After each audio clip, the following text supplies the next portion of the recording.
Today there's almost no wind and I was talking about wing foiling. Olivier from Vandenberg Surf in Almere has arranged for me that I can test for you guys the old brand new Skybrid by Duotone.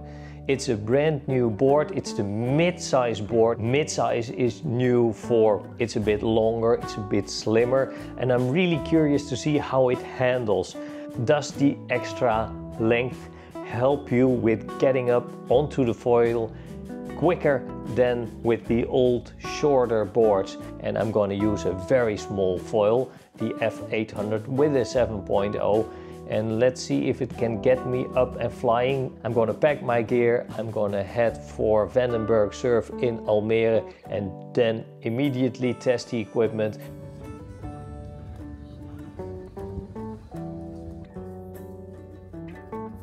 I just picked up the Duotone Skybrid from Vandenberg Surf in Almere and of course the CWS 7.0 from F1, but he threw in an extra little bonus, an inflatable downwind wing board from Starboard.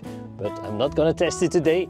Today I'm gonna show you what this Skybrid will do for you with light wind. Did I say light wind? I must say ultra light wind. Hey guys, don't you just love those light wind days at which your family can sit on the beach, have fun, play around in the water while you go out wing foiling? This is exactly what this board looks like. The promise of a session that nobody expects, but might just be very well possible.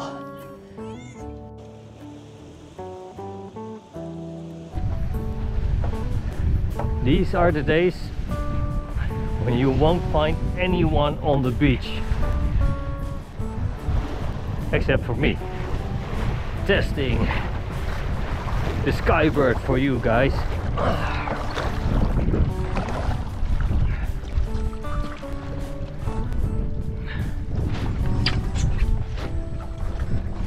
And as you guys know, I'm actually only used to those hard handles.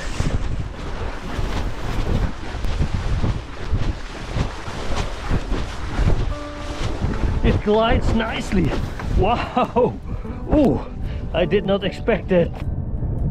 This extreme light wind wing foiling is fun. If there's nobody out here. This long floaty board is also great if the wind is a bit offshore at your local spot.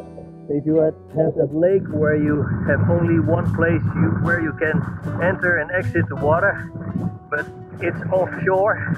With those small boards, these sinker boards, you don't want to go out because when you get back to the tree line there's no wind and you just have to paddle back. But I'm just tracking quite high into the wind at this moment, even without being on the foil.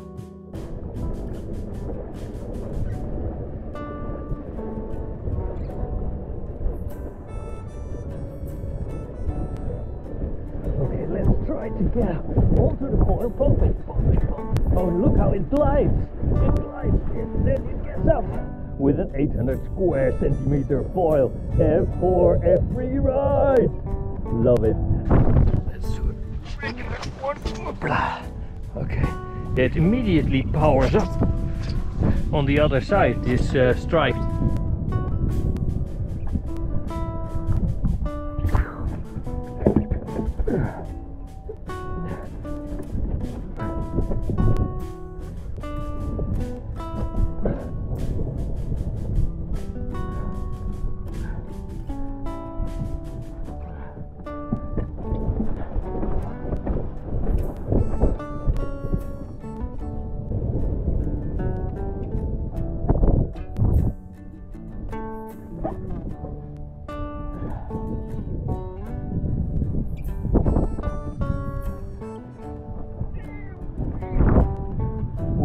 And glide it out.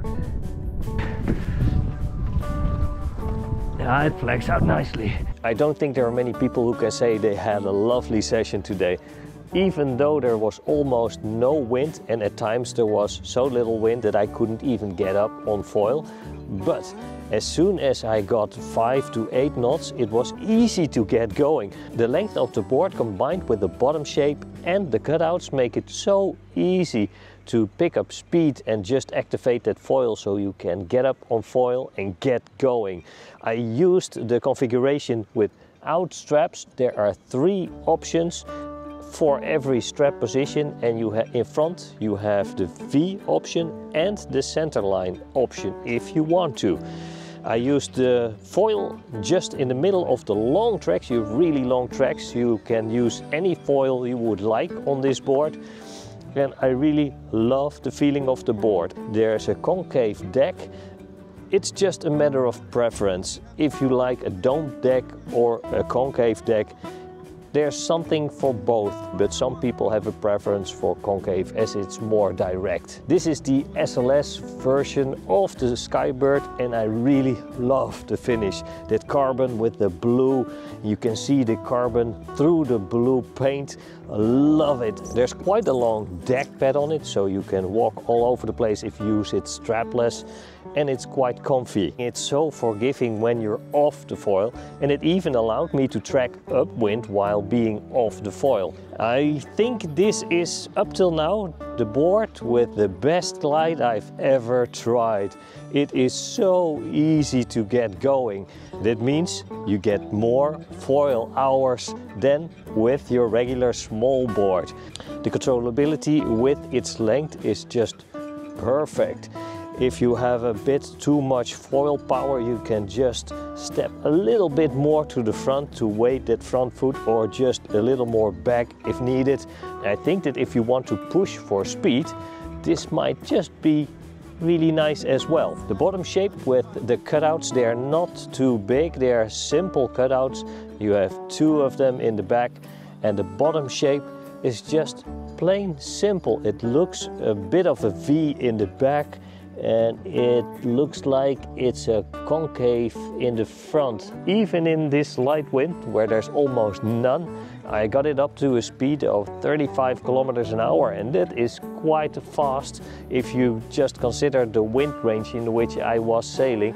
I think the majority of the wingers are better off with this board than one of those short boards. I think I might want to get one of those for myself. It would be a nice addition to the quiver, especially for light winds, and as you don't notice the swing weight, as okay, it's longer, but it's so light that you don't notice it at all. So it handles like a small board, but in fact you have a bigger, longer board that gets you up flying earlier. I really do hope you liked this ultra light wind test of the Duotone Skybrid. If you did, of course, please leave a like. And don't forget to subscribe to the YouTube channel of the Windsurf Coach so you don't have to miss out on any of the action. Thank you very much for watching, and I will see you next time. I will see you on the water.